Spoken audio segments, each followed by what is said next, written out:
Hey guys, welcome back to CLOWNFISH TV. This is Kneon, and I'm here to tell you that Ethan Van Sciver is a meanie pants. He's a meanie pants, no good, nasty, mean person, and you should avoid him. No, actually, that's what Bleeding Cool would have you believe, that Ethan Van Sciver is mean and should be shunned and should be avoided at all costs because he's mean. He's a mean person. We're going to talk about the comic book industry imploding. We haven't done a whole lot of comic book videos here on CLOWNFISH TV for the past couple months because there really wasn't a whole lot to talk about. And now it seems like that's all we're talking about now, as the comic book industry is being burnt to the ground before our very eyes. It's very, very scary and very, very sad to see. And it makes me very thankful that I no longer work in comics. Professionally, I did work in comics for a number of years, about 15 years. Always did it as a side gig. I never made it my full-time job because the money wasn't there, to be honest. I didn't work for Marvel and DC. I worked mostly on licensed books, so the money wasn't that good. And I'm very, very grateful now that I don't work in comics, because I would be scared to death at this point. If it were my sole source of income, I would be absolutely petrified, because it's going to be catastrophic for people working in comics. The comic book industry is not going to look the same on the other side of this thing as it does now. We had Diamond basically shut down, and they stopped paying publishers. Even though they sold merchandise for them, they stopped paying publishers. We've got comic book printers shutting down for the time being. I do believe they will fire up again once this thing has passed. We've got pretty much every comic book shop in the country closed, probably because of stay-at-home orders and non-essential businesses being shut. So how are they going to sell books? There are some harebrained ideas floating around about, having the shop sell digital comics. I don't see how that's going to work, because if they're buying digital comics from a shop, why don't you just buy the digital comic from Comixology? It doesn't even make sense. I get that you can get your physical book later, but are people really going to do that? I don't know. Are they just going to buy the digital single issues from Comixology and then order graphic novels from Amazon? That seems like the more likely scenario, right? And everybody's kind of freaking out about what to do, except people who made the jump out of the mainstream comic book industry years ago. And one of the most prominent people to exit stage right from the mainstream comic book industry, who read the tea leaves and saw that the mainstream industry was collapsing, is Ethan Van Sciver. Now, Ethan Van Sciver has dealt with bullshit from the mainstream for years because he exited. And I can tell you, from our own point of view, from our own vantage point, as people who worked in comics, and we never did it full time, but we did, pitch graphic novels. We had an agent. We had a, fairly successful webcomic back in the day. I worked on a number of Disney projects, got invited to a bunch of conventions, etc. If you leave, if you break rank, you absolutely will be demonized by your peers. Even if it's just a case of, hey, I'm leaving because this doesn't make any sense. You're kind of out of the group at that point. If you leave and voice concerns about the comic book industry, you're definitely a pariah at that point. Everything is supposed to be fine. If you leave and voice concerns and have political opinions that run contrary to what most of the people in the comic book industry have, then you're a demon. And the worst offense is to leave, to voice opinions, to have contrary political opinions or political beliefs, and be successful, because that's the biggest sin. And that's basically what happened to Ethan Van Sciver. Is he left, and he was very, very successful, and he makes the mainstream industry look bad. A lot of these Comicsgate guys make the mainstream industry look bad, and that cannot be. They should not be allowed to make money making comic books when the industry is dying. They should not be allowed to make hundreds of thousands or millions of dollars making comic books when so many people are going to be out of work. At this point, it's absolutely crabs in a bucket. And we talked about this situation with Peter Simeti too, where he was actually doing very well because he was doing comics through mail order. He was bypassing the system. Anytime you bypass the system and shine a big floodlight on how flawed the system actually is, you're a bad guy. And Van Sciver is, of course, one of the biggest targets because he's one of the most successful people who have left that system, who's voiced opinions. There are people who have left, but they just never talked about it. Van Sciver talks about it all the time. He talks about how flawed the comic book industry is, and the industry hates him for it. They hate him for it. They hate your boy Zach for it. They hate anyone who fraternizes with these people because of it. And they'll tell you it's because of politics. They'll tell you it's because of the hot takes on YouTube or whatever. But the truth of it is, it's human nature. It's jealousy. It is pure and simple. It's jealousy because these people found a way to succeed and to not need the system, the incestuous comic book industry. And they have to be punished for it because we can't have other people getting crazy ideas that they can leave the mainstream comic book industry too and be successful. God forbid anybody gets into comics and wants to make money. That's just not allowed. And a lot of comic book professionals will tell you that they didn't get into comics to make money. And that's basically what losers say, right? I got into this. I spent my life chasing this because it's all about the art.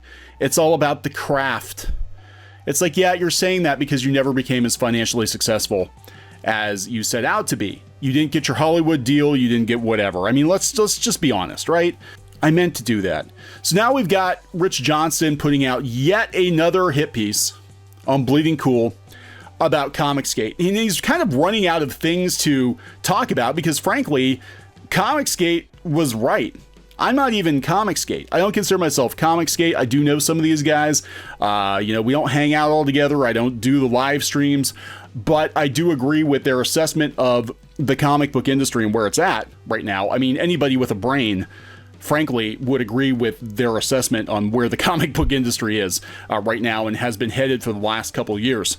Anyone who pays attention, anyone who actually cares about making money, because a lot of the people who are critical of Comicsgate and of Ethan Van Sciver don't really care about making money. They're perfectly content to get ghetto page rates and barely survive because maybe one of these days, they'll land a Hollywood deal or something, right? That's what everybody wants. I don't know about you, but I got 2 kids and a mortgage, and those things have to be paid for.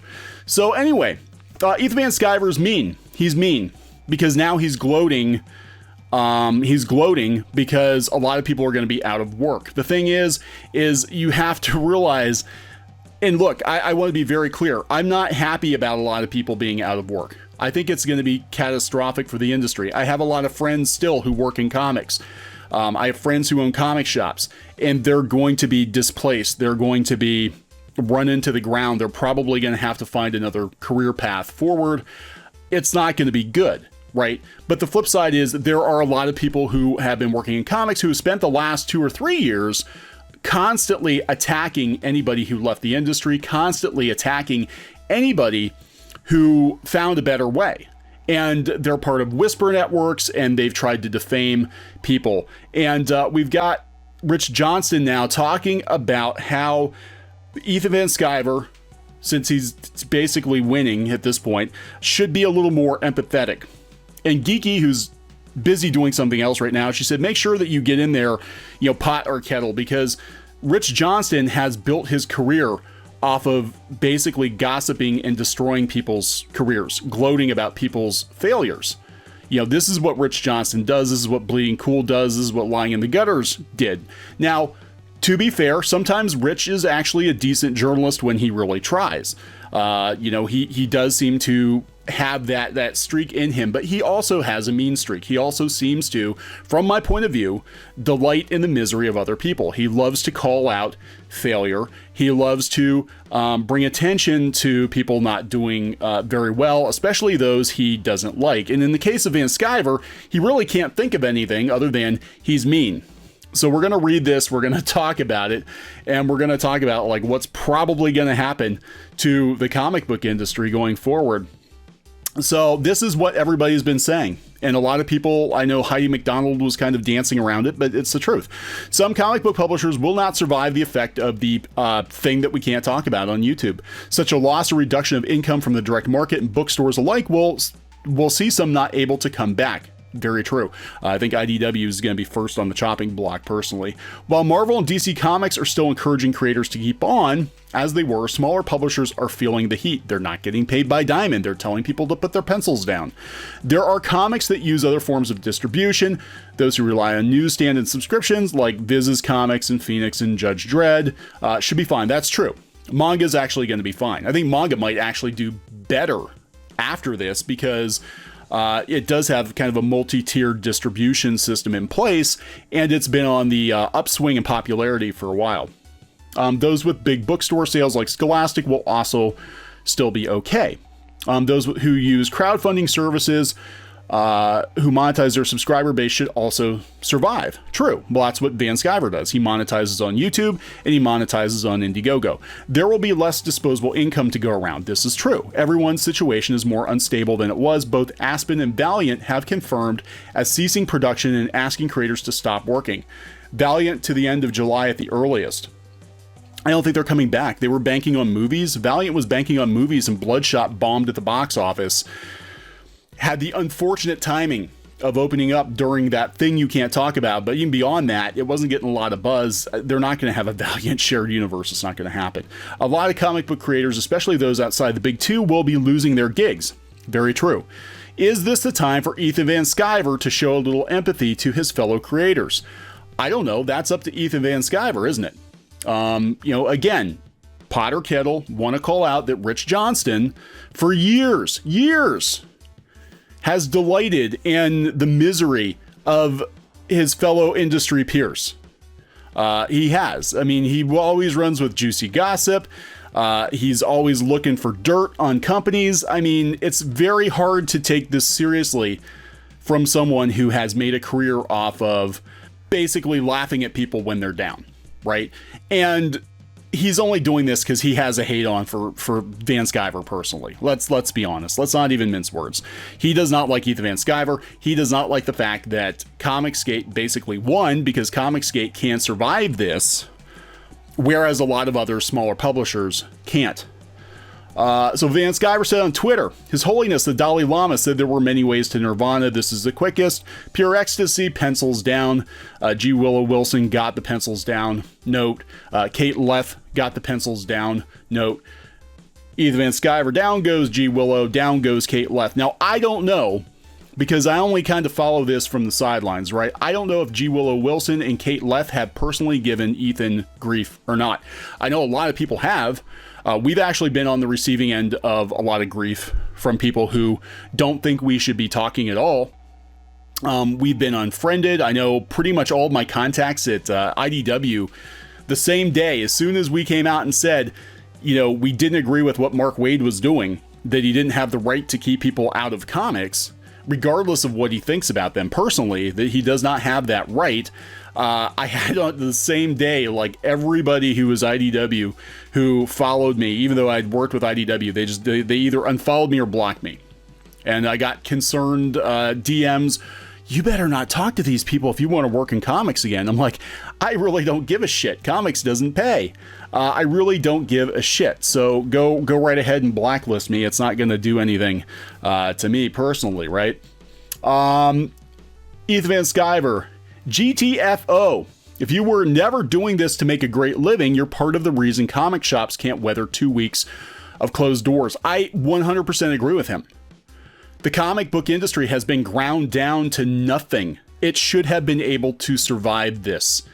And again, it just shows how weak the comic book industry is, that, oh my God, we closed the comic shops and we closed Diamond for a week or two and that's it. It's game over. Everybody's done. Except for the people who are smart enough to make a life raft, right? The industry is a joke filled with pretentious, parasitic clowns that produce nothing but conflict and echo chambers. I don't disagree there either. I mean, you go out to Twitter, and there's a lot of bullshit on Twitter, and it's comic book creators that, frankly, you think they would be too busy making books, trying to market their books, to constantly give their hot takes on everybody. And they have spent years. There are people who have spent years trying everything they could do to tear down people who have left the industry, who have been critical of the industry. Now, look, I don't agree with everything being said. I mean, personally, I'm not going to go after somebody because of their political beliefs. I'm not going to go after somebody because of their, sexual orientation or identity or whatever, right? But there are people out there who are assholes, frankly, who just happen to be, have this identity or these particular politics. So it is what it is, right? It is what it is.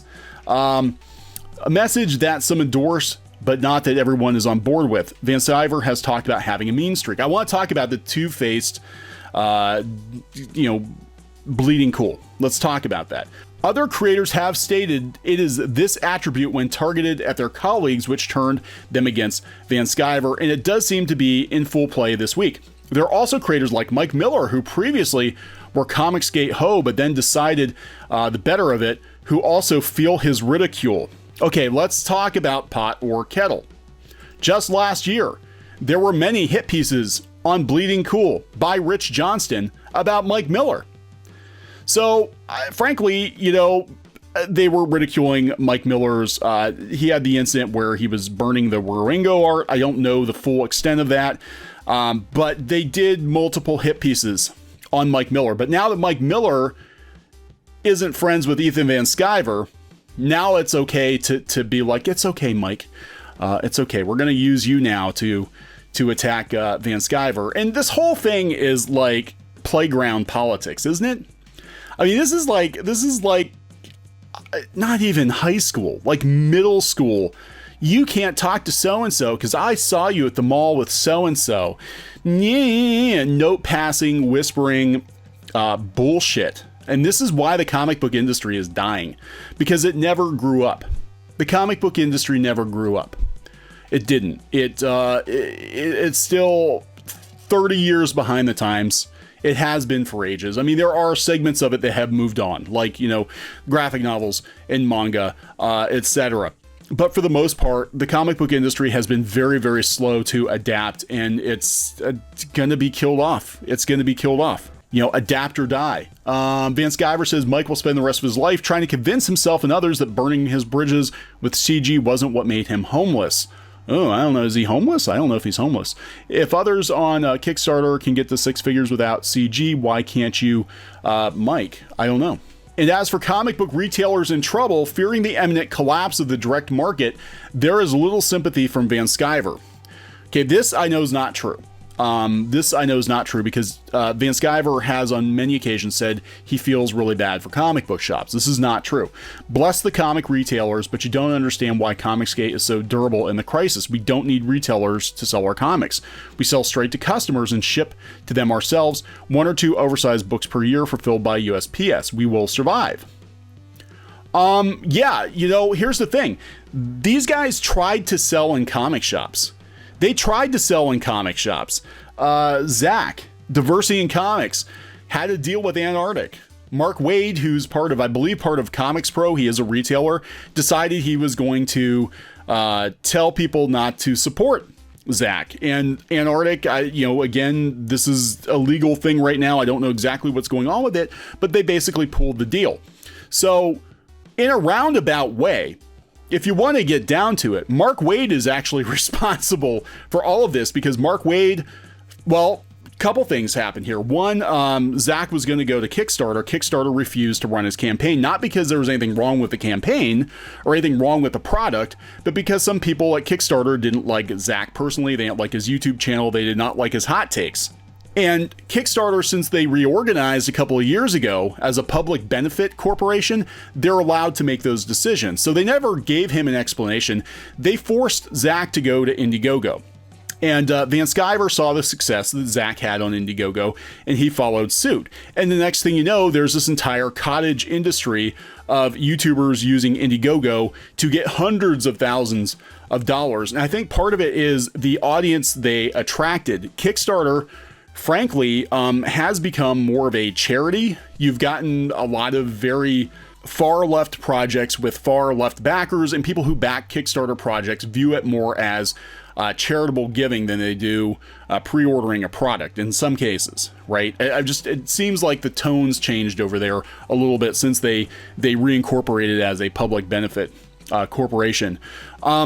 These guys tried to get into comic shops and they were denied.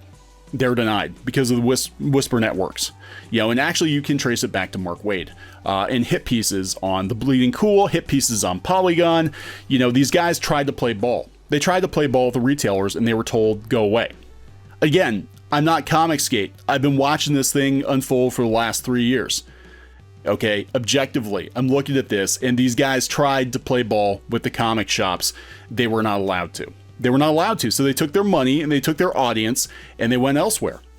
History repeated. The thing is, the observation that comic book publishers are subject to the whims of the market and creators who work for them can be very vulnerable as a result is not a new one. This is true. We've talked about this for years. For those comics creators working for publishers with fewer options, there's a famous image by Dave Sim. This is kind of how the direct market got started. This is kind of how all those indie comics in the 80s got started. And that's what this kind of feels like to me, is this whole new wave of alternative comics because the mainstream wouldn't have them. And it's true. The mainstream wouldn't have these guys. And this sentiment has been around for a while. Comicsgate didn't create it, and I completely understand that. Comicsgate didn't create crowdfunding, no.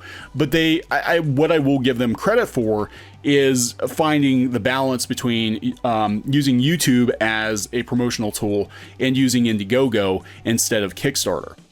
That's what I will give them credit for. And again, that was a happy accident that happened because of Mark Waid's interference. Weird how that works out. It's very weird how that works out.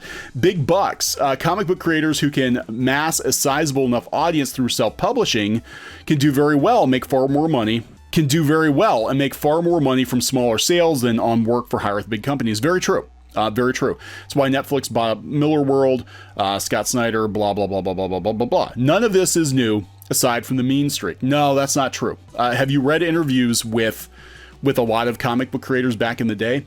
A lot of them have mean streaks. And you know what? If you spent 3 years of your life being demonized by your former friends and peers and companies that you used to work for, you'd probably get pretty mean too. Meanwhile, you've got Rich Johnston, who started out mean. Basically, he started out mean, started out digging for dirt on creators and companies and behind the scenes drama. He's been mean without provocation. In the case of Van Sciver, I will give him a pass because I have seen the bullshit that these guys go through. We've been on the receiving end of the bullshit that these guys go through. Our friend Peter Samedi, who's one of the nicest guys in the world, had all kinds of attacks on him simply because he wouldn't bend the knee to the comic book industry. So yeah, you're going to come out of this a little hard. You're going to come out of this a little jaded, and there's going to be some schadenfreude when you see people who attacked you for years get a comeuppance. It's going to happen. It's human nature. It's human nature. Ethan Van Sciver is a very talented and successful comics creator with a business brain. We wait until the very last paragraph to throw in any praise. A mobilized, outraged fan base, bullshit. I'm calling bullshit on that one. Enviable success. This is what they're having the problem with, is enviable success. Monetizing it as many have before and bringing a number of his friends along with him. I wish him success. No, you don't. No, you don't. And I'm pleased that he's found a way to achieve it without reliance on comic book publishers. It doesn't actually always have to be done while cocking a snook. Is that a British thing? Cocking a snook? Or is that like a dirty Jersey Shore reference? Cocking snooky. Cocking a snook at everyone else around you, as Miller has learned. You can fall off that friend list very quickly. Rich Johnston, you should know everything about that, because you're not really friends with anybody at this point. I think that the entire comic book industry has not liked you very much for years, because you did dig up dirt on people. You did help damage careers, but now they're listening to you because they like you more than they like Comicsgate. So that's basically what's going on here, I think, in my opinion. Anyway. And again, to give Johnston credit, he can be a legit journalist when he wants to be, but he did spend a good deal of his time throwing shade at creators, throwing shade at other people. Meanwhile, comic shops are closing. Look at this. Here's some journalism. Here's some actual journalism from Rich. Comic shops are closing. They're closing. Here's more shops. They're closing forever. Show Enough Comics in Alabama, Blue Moon Comics, California is closing. Purple Turtle Comics, Vallejo, California. I would be surprised if half the comic shops that are left in this country will be around in 3 months, 4 months. And that's the truth of it. So instead of everybody bitching and moaning and pointing fingers at one another, maybe everybody should put their heads together and come up with a plan that should have been thought out 10 years ago, 10 plus years ago. Everybody knew that the supply chain was a disaster waiting to happen with Diamond. I don't know if Diamond's coming back. They're not paying people. They're laying people off. That's not a good sign. And that happened after 2 weeks. Jeppy might just take his money and run at this point. So what's going to happen is creators are going to have to open up their own little lemonade stands if they want to make comics. And unfortunately, comic shops will probably get left out of that distribution method because they're no longer necessary. I think there's still going to be comic shops. I think they're going to sell primarily back issues. I think they're going to sell pop culture stuff. But the days of the direct market being as it was, where people went and they picked up their pull list every week, I think it's broken. I think it's done. But comics will still survive. They're just going to get made in other ways. But hey, people in glass houses shouldn't throw stones at all. So I'm going to wrap this one up. We're going to watch the comic book industry sort of eat itself alive here in the last days. Never thought I would see it in my lifetime. I thought comics had, or at least the direct market, I thought had more time. But, this thing tends to speed up the inevitable. We'll talk to you guys later. Hey guys, thanks for watching Clownfish TV. Please consider supporting the channel. Go to clownfishsupport.com. That's clownfishsupport.com. And if you want to join our community, go to clownfishtalk.com. That's clownfishtalk.com. Please subscribe, ring the bell for notifications. We will talk to you next time.